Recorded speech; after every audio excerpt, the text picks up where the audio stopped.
እናንተ ቅርንጫፎች ናችኋል። ቅርንጫፍ በወይን ግንድ ላይ ካልሆነ በስተቀር ፍሬ ሊያፈራ አይቻለውም። ተመልከቱ፣ የቅርንጫፍ ትልቁ ግንድ ላይ የመቆየቱ ምክንያት አንድ ነው፣ ፍሬ ማፍራት። ሕይወታቸው ላይ የተሰወሩ እጅግ በጣም የታመቃችሁት ነገር አለ። እንዳደግነው እድገት እንዳይመስላችሁ። ይሄ ሳይፈለግ የተወለደ እየተባለን አድገን ይሆናል አንዳንዶቻችን። ይሄ ሳይፈለግ የተወለደ፣ አንዳንድ ደግሞ ከፍ ያለም ሌላ ስድ ንግግር የሚናገሩም ሰዎች ሰምታችሁ ሊሆን ይችላል። በጣም ጸያፍ ንግግር ስለመምጣት ራሳችሁን እዩት። የተፈጠርኩበት ዓላማ ምንድን ነው? ወደዚህ ምድር እግዚአብሔር ለምን ጠራኝ?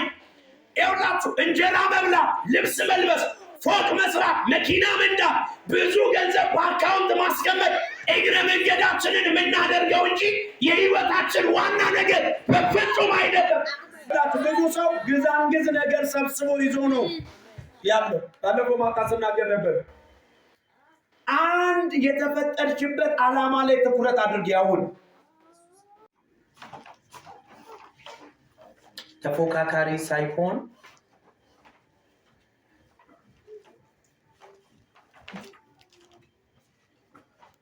በመግለጥ የመገለጥ ጊዜ ይሁን በሚል ሐሳብ እየተናገርኩ ነበር እና በጣም ትኩረት አድርጌ ስናገር የነበረው ተፎካካሪ ወይንም የፉክክር ውድድር ላይ እየተናገርኩ ነበር። በጣም ግፋቢ ለ10 ደቂቃ ነው የምናገረው ዛሬ። እግዚአብሔር እዚህ ምድር ላይ ስትመጡ ተፎካካሪዎችና ተወዳዳሪዎች እንድትሆኑ አይደለም የፈጠራችሁ። ክብር ለኢየሱስ ይሁን። አሜን። ምን አልኩኝ? ተፎካካሪና ተወዳዳሪዎች እንድትሆኑ አይደለም እግዚአብሔር የፈጠራችሁ። የራሳችሁን ህይወት ገልጣችሁ እንድታልፉ። በጣም የሚገርማችሁ ሰው ሁሉ ሲናገር እንሰማለን እና እንደዚህ ብሎ ይላል፣ እኔ ካገባው እንደንትና አይነት ሚስት ነው ማገባው፣ እኔ ከሰራው እንደንትና አይነት ቤት ነው የምሰራው፣ እኔ ከተማርኩ እንደንትና አይነት እውቀት እንዲኖር ነው የምፈልገው ይላል። ሁሉን ነገር ከነንትና ጋር የእንትናን ልጅ የሚመስልኝ አንዳንድ ሰዎች አይታችኋል። ልጅ እንኳን መውለድ ሲፈልጉ ሚስቶቻቸውን ይወስዱና ሚስቱን ይወስድና ቋቂ ልጅ ያሳያታል። እዛ እሷን ራሱ ነው የሚናገረው። እኛ የወይን እናንተ ቅርንጫፎች ናችኋል። ቅርንጫፍ በወይን ግንድ ላይ ካልሆነ በስተቀር ፍሬ ሊያፈራ አይቻለውም። ተመልከቱ፣ የቅርንጫፍ ትልቁ ግንድ ላይ የመቆየቱ ምክንያት አንድ ነው፣ ፍሬ ማፍራት። የትኛውንም ቅርንጫፍ ሂዱና ቼክ አድርጉ። የትኛውንም ቅርንጫፍ ሂዱና ቼክ አድርጉ። ምንም አይነት ይሁን ቅርንጫፍ ላይ ነው ፍሬ የሚቀጥለው። የዛ ግንድ ፍሬ የሚታየው ቅርንጫፉ ላይ ነው። ኢየሱስ እኔ የወይን ግንድ ነኝ፣ አባቴ ደግሞ ገበሬው ነው፣ እናንተ ቅርንጫፎች ናቸው። በእኔ ካልሆነ በቀር አለ ምንም ነገር ፍሬ ልታፈሩ አትችሉም። ፍሬ ልታፈሩ አትችሉም። ተመልከቷን በደንብ እዩ። ቅርንጫፍ የሚታይ ነው፣ ፍሬ አይታይም። ፍሬ ሂደት ላይ የሚመጣ ነው። በአበባ ይመጣና በፍሬ ይገለጣል። ሕይወታቸው ላይ የተሰወሩ እጅግ በጣም የታመቃችሁት ነገር አለ። እግዚአብሔር ወደዚህ ምድር ሲጠራችሁ ዝም ብሎ ማለት እንዳደግነው እድገት እንዳይመስላችሁ። ይሄ ሳይፈለግ የተወለደ እየተባለን አድገን ይሆናል አንዳንዶቻችን። ይሄ ሳይፈለግ የተወለደ፣ አንዳንድ ደግሞ ከፍ ያለም ሌላ ስድ ንግግር የሚናገሩም ሰዎች ሰምታችሁ ሊሆን ይችላል። በጣም ጸያፍ ንግግር ስለመምጣታችን።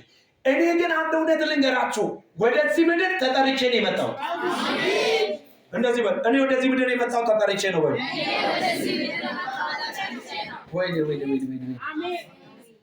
ታዲያ ተጠርቼ ከመጣሁ እዚህ ምድር ላይ ማንንም በማንም የኔን ነገር ልመስል አልታገልም። እንዲህ እላታለሁ ነፍሴ፣ እንዲህ እላለሁ ራሴ። አንዳንድ ጊዜ ሚዲያ ላይ ገባና ጓደኞቼ በጣም የተሻለ ቦታ ላይ ነው ያሉት። ከኔ ጋር የተማሩ ኢንጂነሮች ናቸው፣ ከኔ ጋር የተማሩ ዶክተሮች ናቸው፣ ፕሮፌሰሮች ናቸው። በጣም ትልልቅ የዲላ ዩኒቨርሲቲ ሌክቸር ከኔ ጋር አብሮ ይማር የነበረ ሰው ሰላሙ ግርማ ይባላል። በጣም ትልልቅ ቦታ ነው ያሉት። እገባና አይና የራሴን ኑሮና አገልግሎት እመለከትና ወይኔ ለምሰል እንዲህ ይለኛል። መንፈስ ቅዱስ ይመስለኛል። ኢየሱስ ጌታ። ራስን ከማንም ጋር አታወዳደር። ምክንያቱም እኔ ልዩ ሰው እና አንድ ቀን ይሄ ልጅ መጣ፣ ሰላሙ ግርማ መጣ ከዲላ ነገ ተገናኘን።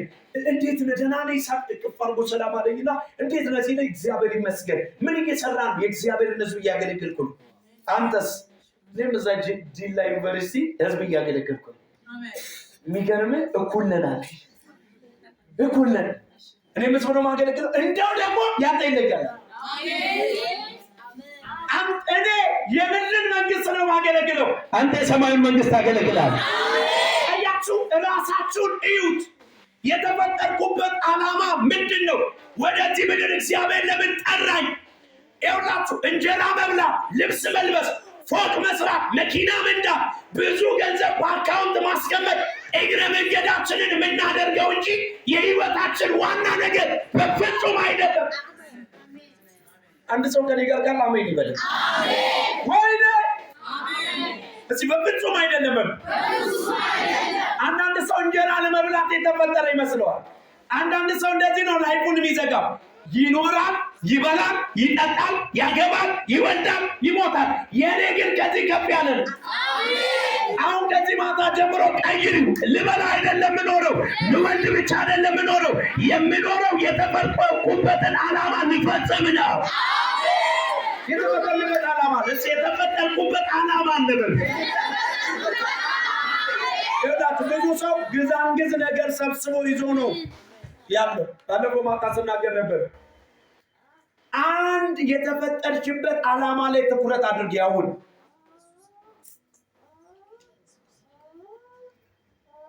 ከሚዋልለው ሁሉ ጋር አትዋልዲ። አንድ ዓላማ። ባለፈው ማታ ስለ ጅብና ስለ ጦጣ ተናግሬ ነበር። ጅብና ጦጣ ጎረቤት ሆኖ ይኖሩ ነበር እና ጦጣ እንደምታውቁት በጣም ብልህ ናት። ጅብ ደግሞ በጉልበቱ ነው የሚያምነው። ምንም ብልሃት የለውም፣ ጉልበቱ ነው የሚያምነው። እና የሆነ ትበድለዋለች በሆነ ጊዜ። ከዛ በቃ ማስጠንቀቂያ ነግሯታል። እበላሻለሁ ብሏታል። ኃይል አለው፣ ይችላል፣ ይበላል። እበላሻለሁ ብሏታል። ከዛ አንድ ቀን በቃ በጣም ተበሳጭቶ እሳት ለብሶ እሳት ጎርሶ ሊበላት ይጠብቃል። እና ጦጣ ካለችበት 10 ቢላ ይዛ መጣች። ተናዷል። አንድ ጊዜ ስማኝ፣ የሚጠቅመኝ ነገር እነግርሃለሁ አለችው። ምን ልትነግረኝ ነው ብሎ ሰው ብሎ ይጠብቃል። የሚገርምህ ከዚህ በኋላ አልበድልም፣ ከዚህ በኋላ ምንም ነገር አላደርግብህም፣ ግን አንድ የሚጠቅም ነገር ልንገርህ። አንተ እጅ ላይ ያለው የያዝከው 1 ቢላ ነው፣ እኔ እጅ ላይ 10 አለ አለች። ይህ እጅ ላይ ያለ ቢላ መቁረጥ የሚችለው በአንድ በኩል ብቻ ነው፣ በሌላ በኩል መቁረጥ አይችልም። ከደሎደመ ደግሞ ትጥለዋለህ። እኔ ጋር ደግሞ ያሉ ቢላዎች 10 በጀርባቸው በፊታቸው በሁለቱም አቅጣጫ መቁረጥ ይችላሉ። አንዱ ቢደሎድም አንዱን ትጥልና አንዱን ትጀምራለህ። 10 አድቫንቴጅ አለ፣ የምትመርጠው ትለዋለች። እዛ እሺ ሲላ እኔ ይሄንን 10 ቢላ ለአንተ ሰጥሃለሁ፣ እንግዲህ ብልህ ናት እያልኳቸው፣ አንተ ደግሞ አንዱን ለእኔ ትሰጠኛለህ አለች። እዛ ጅብ ደስ ብሎት ያንን ቢላ ሰጣት፣ እሷ ደግሞ 10ሩን ሰጠችው። ወደ ቤቱ ገባ። ስጋ ሊቆርጥ ሲሞክር አይቆርጥም። ኢየሱስ ጌታ ነው። በጀርባው ሲሞክር አይቆርጥም። ሌላውን ሲሞክር አይቆርጥም። ለካ ጦጣዋ የሰጠችው ቢላ ሳይሆን የዶሮ ላባ። ግዛንግዝ ነገር ውስጥ አንድ ዋና ነገር ላይ ትኩረት አድርጉ። ምድርን መለዋወጥ የሚችል አንዳንድ ሰው ያንንም ነው ይህንንም ነው። አንዳንድ ሰው ያንንም መያዝ ይፈልጋል፣ ይህንንም መያዝ ይፈልጋል። አንድ ነገር ላይ ትኩረት አድርግ። የተፈጠርክበትን ዓላማ ፈጽመ ማለት የምትፈልግ ከሆነ ትኩረትን አስተካክሉ፣ ፎከሳችሁን አስተካክሉ። የሆነ የተፈጠራችሁለት ፓሽን አለ፣ የተፈጠራችሁለት የሆነ ዓላማ አለ። እዛ ዓላማ ላይ ትኩረት አድርጉ። ታሪካችሁ ይቀየራል። 10 ግዛንግዝ ነገር ይዞ የሚታገል ትውልድ አለ። ታውቃላችሁ? ኢየሱስ እንደዚህ ያለ ኢየሱስ ጌታ ነው። በእኔ ኑሩ፣ እኔ ደግሞ በእናንተ። ያን ጊዜ አለ ምን ትሆናላችሁ? ብዙ ፍሬ ታፈራላችሁ። ብዙ ፍሬ ታፈራላችሁ ማለት ሰው አይቶት የማያውቀው ነገር እናንተ ህይወት ላይ ይገለጣል። እዚህ ምድር ላይ ምንም ሳታደርጉ ምንም ሳትጮሁ ሳታስጮሁ ማንም አጠገባችሁ ሳይቆም ምንም ገንዘብ ሳይኖራችሁ ምንም ሰው ሳይኖራችሁ ምንም መካኒክ ሳይኖራችሁ ውጤታማና ስኬታማ መሆን ከፈለጋችሁ ትኩረታችሁን ብቻ አስተካክሉ። ይኸውላችሁ ብቻውን ከእናንተ ጋር ሆኖ ዓለምን ሊያንጋጋላችሁ የሚችል እግዚአብሔር አለ። ብቻውን እኮ ይኸውላችሁ ይህንን ነግሬያችሁ እንዲጨርስ እዚህ ከተማ ላይ ራዕይ ሲጀምር ገና ሲጀምር 2007 ዓመተ ምህረት ላይ ገና ራዕይ ሲጀምር አንድ አባት አጠገብ ይመጣና እንደዚህ ያለ ይስሐቅ አለኝ የሆነች ወረቀት ጻፍና ለሀብታሞች ሁሉ እናድላለን አለ።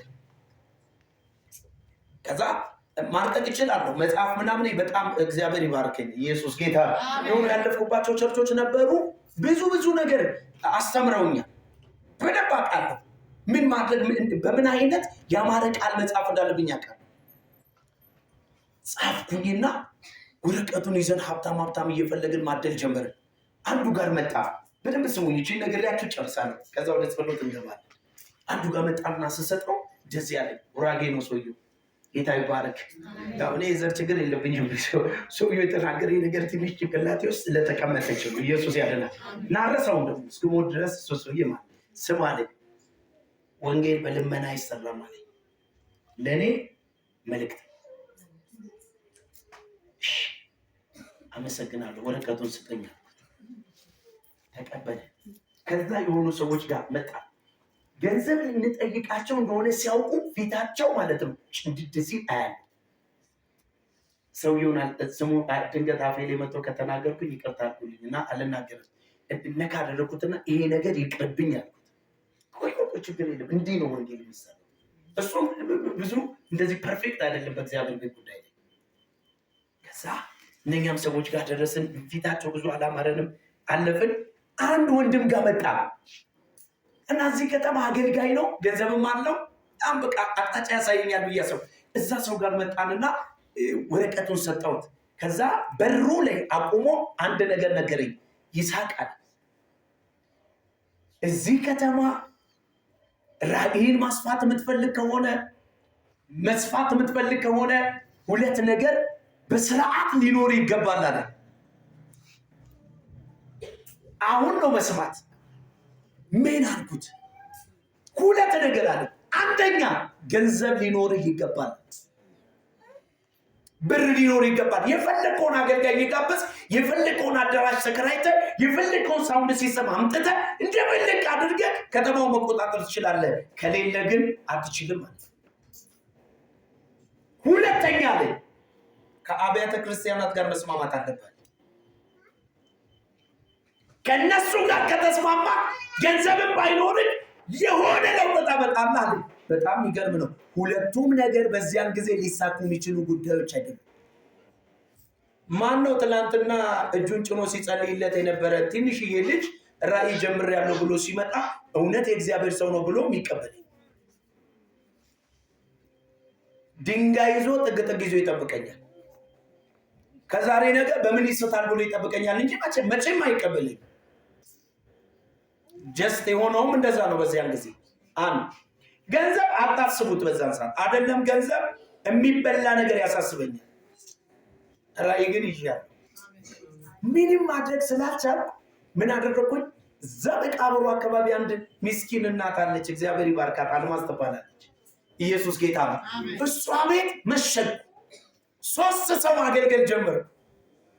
በሚገርም ክብር እግዚአብሔር ይገለጣል በመካከላችን እያለን እግዚአብሔር አሰፋን። የከተማው ሕዝብ ጭቃ አይል፣ ክረምት ነው አይል፣ ምንድን ነው አይል፣ እዛ መቃብሩ ጋር ይመጣል። ቦታ እስኪጠፋ ድረስ ግቢ ሞልቶ። የሚገርማቸው ሰዎች ሊደበድቡኝ ሽመል ይዘው እስኪመጡ ድረስ እንደዚህ አይነት መታወቅ እና ግን ለዛ ነገር ጊዜ አለመስጠት፣ ለዛ ነገር አለመሰጠት። አንዳንድ ጊዜ የምትፈልጉት ነገር እጃችሁ ላይ እንዳይመጣ አንዳንድ ሰው አይታችሁ እንደሆነ መስራት ይችላል፣ ወጥቶ ነግዶ ምናምን ማምጣት ይችላል። እጅ እግሩን አጥፎ ቤት ይቀመጣል። የሚገርም እኮ ነው። ሲወጣ እኮ ሰብስቦ ይመጣል። እግዚአብሔር ምስክር፣ እኔ አንድ ቲክቶክ ላይ ላይቭ ገብቼ ሳገለግል የሚፈስልኝን ገንዘብ አውቃለሁ። እግዚአብሔር ምስክር፣ እውነቴን እኮ ነው። ቆይ አንዳንዴ ይገርመኛል፣ በእውነት ነው ብላችሁ ጌታ ሆይ 2 ቀን 3 ቀን 4 ቀን 5 ቀን ወር 1 ዓመት ሙሉ ባገለግል መኪና ሊኖረኝ ነው አይደል እላለሁ። ግን የሚገርም ስንፍና አለ። አላገለግል አሁን እየነገርኩ ያለሁት የኔን ነገር ምነግር ላንተ የሆነ ለውጥ ትፈልጋለህ። እኔ አሁን የተለወጥኩበት ፓርት አለ። የቀረኝ ነገር ቢኖር ፋይናንሻል በጣም ሁላችሁ የምታወሩ ወይኔ ገንዘብ ቢኖር ኖሮ እንደምትሉ አውቃለሁ። ምን ማምጣት እንደምችል አውቃለሁ። ያንን ለውጥ ህይወታችሁ ላይ ማምጣት ትፈልጋላችሁ። ከማንም ጋር አትታገሉ። እናንተ ውስጥ ያለውን ነገር ዝም ብላችሁ ግለጡ። አጠገባችሁ ያለው አንተ ውስጥ ያለውን ነገር ዝም ብለህ ግለጠው። ችግሩ ምንድን ነው? እኔ በቃ እንደዚሁ ልሞት ነው። ሰው ሁሉ የሚያየው ተገንዞ ምናምን ቤት አልጋ ላይ ቀርቶ ምናምን ነው ራሱን የሚያየው። ምናቡ ላይ ተኝቶ የመከራ አይነት ሲደፋበት፣ ተራራው ሲደረመስበት፣ ፎቁ ሲገለባበጥበት፣ ሰው ሁሉ ጦር ይዞ ሲያባረው እሱን ማየት አቁመው። አንተ ነህ ፈቅደህ እያየክ ያለው። እግዚአብሔርም ሰይጣንም አይደለም ያመጣብህ። አንተ ነህ የፈቀድከው። ቀኑን ሙሉ ታስባለህ፣ ማታ ደግሞ ጦር ይዞ የሚያሳድድ ሰው ታያለህ። ቀን ላይ ስክን ባለ መንፈስ ይሄ ጥሞና የሚባል ነገር ታውቃላችሁ? ህይወታችሁ ላይ ሊመጣ ያለው በረከት ዝም ብላችሁ አስቡ። ጥሞና ማለት ዝም ብሎ እግዚአብሔርን እያሰቡ መደነቅ። አንተ አታወራም፣ ማንንም አሰማም፣ ቴፕ አከፍትም፣ ስልክን ትዘጋለህ። እግዚአብሔርን ብቻ እየሰማ ነገን ትመለከታለህ። ዛሬ ማታ አንድ ሰው በኢየሱስ ወደዚህ ነገር ትልቅ ብሎ ገባ።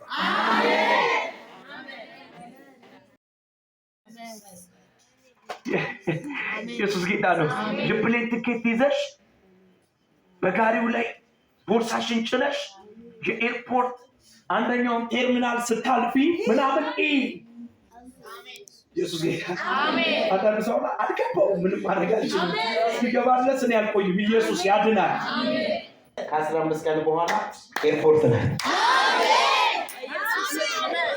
ምንም አሁን እየወሳሰብኩ እየነገርኩ አይደለም፣ ቀላሉ ነገር እየነገርኩ ነው። አንተ አይተኸዋል፣ የምታልፈው ባየህበት ነገር ነው።